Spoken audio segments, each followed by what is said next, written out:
Shalom. Selamat pagi, salam sejahtera dalam kasih dan anugerah dari Tuhan kita Yesus Kristus. Mengawali minggu pertama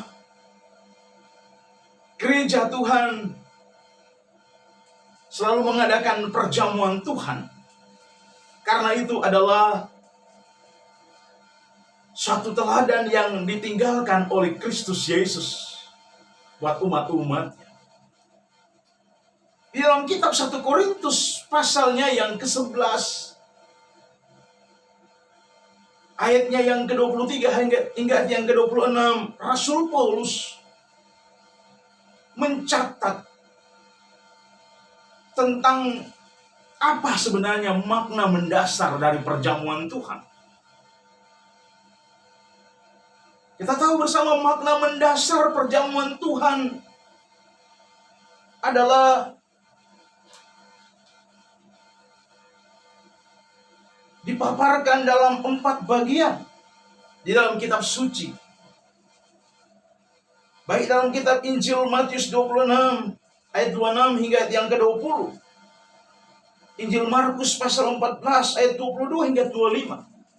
Dan Injil Lukas 22 ayat yang ke-15 sampai 20. Saudaraku, 4 bagian kitab suci ditulis oleh kitab Korintus tadi. Saudaraku, karena maknanya yang sangat mendasar, menyangkut masa lalu, saudara, masa kini, dan masa yang akan datang. Mengapa dikatakan 3 item tadi adalah menyangkut masa lalu, masa kini, dan masa yang akan datang? Karena merupakan peringatan buat kita sebagai umat-umat Allah. Dalam bahasa asli, bahasa Greka dikatakan anamnesis. Dalam ayat 24 ayat yang ke-25 dikatakan akan mengingat kematian Kristus bagi penebusan orang percaya dari dosa dan hukuman, saudara.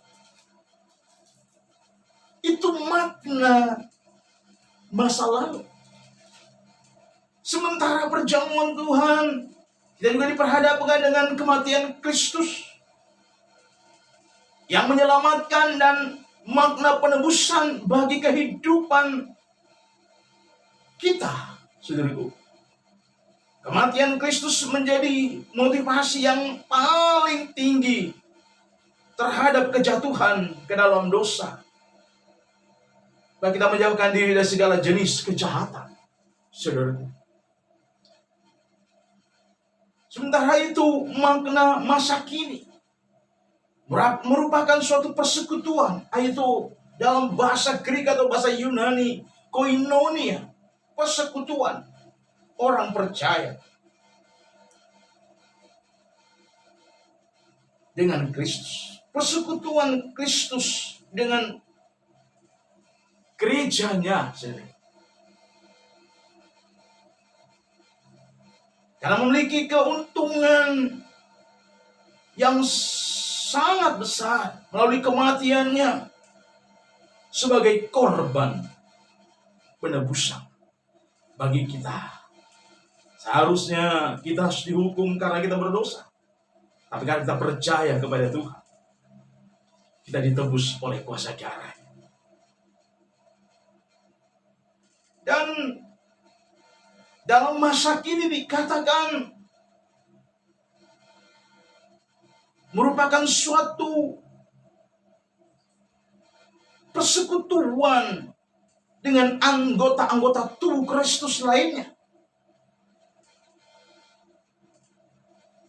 Di dalam kitab 1 Korintus 10 ayat 16 dan 17 di sana dijelaskan. Perjamuan kudus itu bersama-sama dengan Tuhan yang telah bangkit, saudaraku, sebagai suatu cara yang khusus yang dibuat oleh Tuhan. Di mana dalam Matius 18 ayat yang ke-20. Selain itu merupakan suatu pengakuan dan pengumuman perjanjian yang baru, saudaraku. Perjamuan Tuhan itu merupakan suatu pengakuan gereja, pengakuan umat Allah.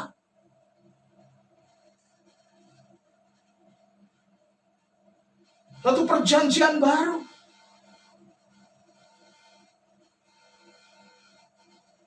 Dalam bahasa asli kaine, diateke, itu dalam bahasa Greek. Dikatakan orang percaya mengakui kembali ketuhanan Kristus dan penyerahan kita untuk melakukan kehendak-Nya.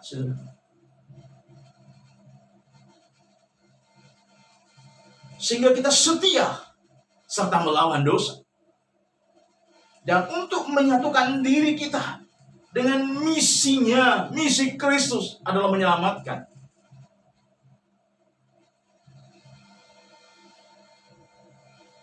Sedangkan makna masa yang akan datang merupakan suatu jaminan akan kerajaan Allah dan perjamuan besar, perjamuan Mesias. Saudaraku, pada masa depan ketika semua orang percaya bersama-sama dengan Kristus, dengan Tuhan. Sebagaimana dikatakan dalam Markus pasal 14 ayat 25 dan Lukas 13 ayat 29 dan Lukas pasal 22 ayat 17. Karena merupakan tindakan mengharapkan kedatangan Kristus yang sudah dekat bagi kita umat-umat Allah. Saudaraku, dalam saat perjamuan Tuhan, semua makna yang kita ikuti di atas, makna masa lalu, makna masa kini, dan masa yang akan datang. Saudaraku,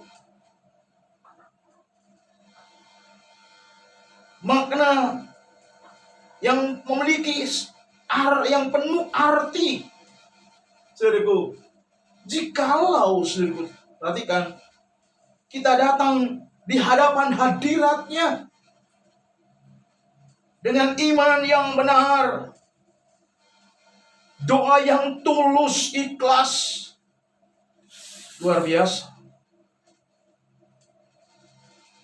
dan penyerahan diri total kepada firman Allah dalam kehendak-Nya. Sebab tidak ada arti perjamuan Tuhan tentang masa lalu, masa kini, dan masa yang akan datang kalau gereja Tuhan, umat-umat Allah tidak mau memahami dan mengerti.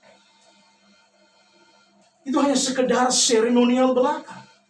Tapi perjamuan Tuhan, ada pesan Tuhan dalam Injil Yohanes pasal 6. Saudaraku, ayat 53 sampai ayatnya yang ke-56. Ada perjanjian kekal antara Allah dengan manusia. Ada perjanjian kekal antara surga dengan bumi. Ada perjanjian kekal antara surga dengan bumi, saudara. Antara Allah sang pemilik surga itu dengan umat-umat yang sudah ditebus oleh darah.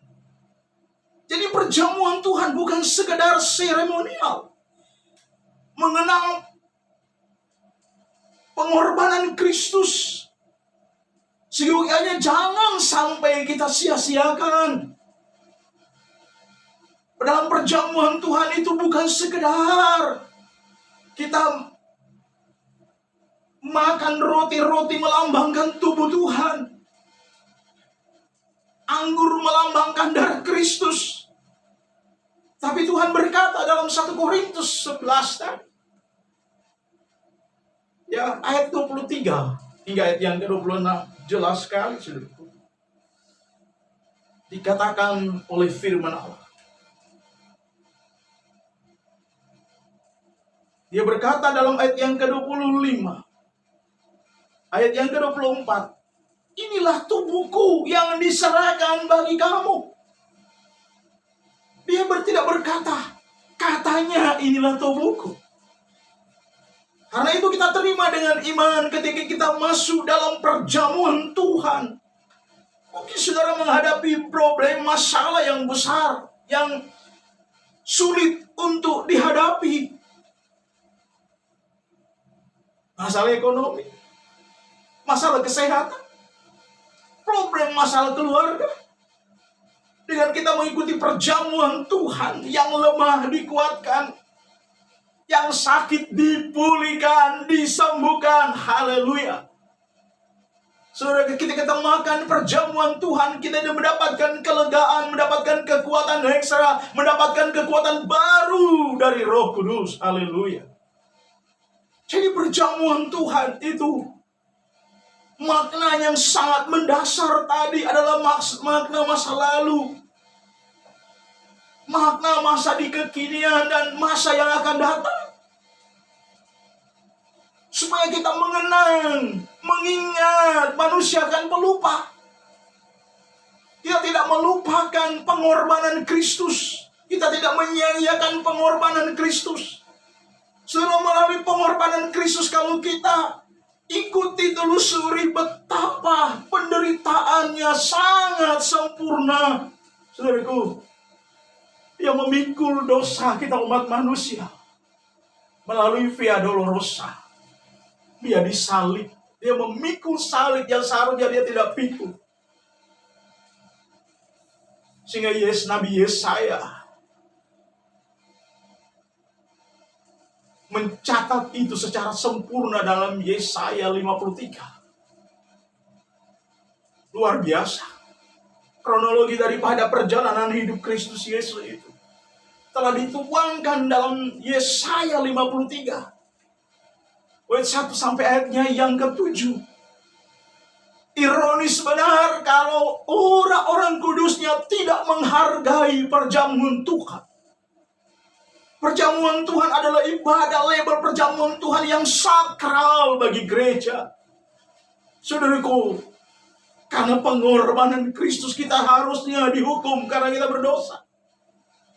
Dia ubah hukuman dengan anugerah keselamatan. Kita harusnya mengalami penderitaan karena kita berdosa.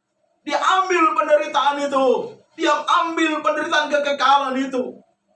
Cawan murka yang harusnya ditumpahkan dalam hidup kita orang-orang berdosa. Dia ambil cawan murka itu. Dia minum cawan murka itu. Saudaraku, dengan maksud adalah menyelamatkan kita orang-orang berdosa. Karena itu hargailah perjamuan Tuhan yang kudus itu. Haleluya, haleluya. Maukah kita melakukan? Sudahkah kita melakukannya? Tapi apakah kita sering mengabaikan perjamuan Tuhan? Dan kita tidak sama sekali mengerti apa arti mendasar perjamuan Tuhan. Itu menjadi bahan perenungan kita pada pagi hari ini. Haleluya. Mari kita angkat pujian. Darahnya amat kuasa dan apa yang seterusnya. Haleluya. Darahnya amat kuasa, oh sucikan dari dosa, sembuhkan segala sakit, darahnya tebus saya, oh darahnya amat kuasa, oh haleluya, sucikan dari dosa, sembuhkan segala sakit,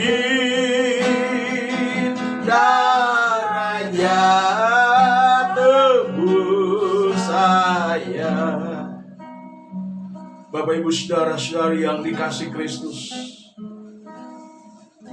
di tangan kanan saya memegang roti adalah melambangkan tubuh Kristus yang sudah terpecah-pecah di bukit Kalvari karena dosa kita manusia. Haleluya. Sementara anggur melambangkan darah Kristus yang sudah tercurah di bukit Kalvari. Karena menebus dosa kita manusia. Oh, tentu kita bersyukur kepada Tuhan. Dia menghadiahi kita keselamatan yang tiada tara. Karena itu Dia memberikan teladan buat gereja Tuhan untuk setiap minggu pertama mengadakan perjamuan Tuhan. Untuk mengenang, untuk mengingat betapa kasih-Nya yang begitu sempurna kepada kita manusia. Oh, haleluya. Mari kita dengar firman Allah. Sebab apa yang telah kuteruskan kepadamu telah aku terima dari Tuhan. Bahwa Tuhan pada malam waktu Dia diserahkan mengambil roti, dan sesudah itu Ia mengucap syukur atasnya, Ia memecah-mecahkannya dan berkata, inilah tubuhku yang diserahkan bagi kamu. Perbuatlah ini menjadi peringatan akan aku. Makanlah dengan iman. Di dalam nama Tuhan Yesus Kristus. Haleluya. Terima kasih.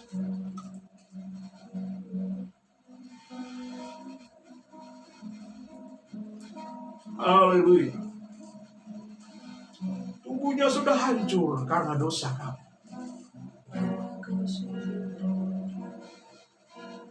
Terima kasih atas pengorbananmu dalam hidup kami. Cawan di tangan kanan, kita menghargai Dia sebagai kepala gereja, melewati kepala. Demikian juga Ia mengambil cawan sesudah makan lalu berkata, cawan inilah perjanjian baru yang dimeteraikan oleh darahku. Perbuatlah ini setiap kali kamu meminumnya menjadi peringatan akan aku. Sebab setiap kali kamu makan roti ini dan meminum cawan ini, kamu memberitakan kematianku sampai aku datang. Dengar baik-baik firman Tuhan ini. Ada ikatan perjanjian antara Allah dengan kita manusia.